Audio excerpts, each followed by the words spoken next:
الان تو اکسپلور دیدم میگه کدوم کشور رایگانم بگم برو نمیری، بعد اکثرا برگشتن گفتن افغانستان. ریدیم ما با خداتون هم باشه، اولا بخوای بدی باید ویزا $100 بدی ویزا بگیری، یه هفته بعد ویزاش بیاد، بعد تازه بتونی یه ماه بمونی تو افغانستان. یعنی چی؟ خدات هم باشه بخوای بری اونجا، نه اینترنت فیلتر داره نه چیزی، بهترین ماشینا رو سوار شی، بهترین غذاها رو بخوری، با قیمت مناسب زندگی کنی، مردم اونقدر خفن. فازتون چیه؟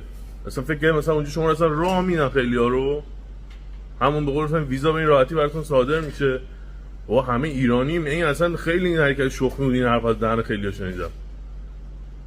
جاغون مثلا افغانستان مجانی، هم منتظر باشه بهت مجانی راد بدن. نه و این داستانام نیست. همه یه چی دوستان افغانستانی هم که اکثرا میان ایران به خاطر اینکه برن ترکیه یا برن کانادا یا برن آمریکا، این نیست مقصد اصلیشون اینجا نیست. اون همچین فازی نداشته باشیم. چرا ما انسان‌ها اینقدر نسبت به همدیگه نامرد شدیم، همدیگه رو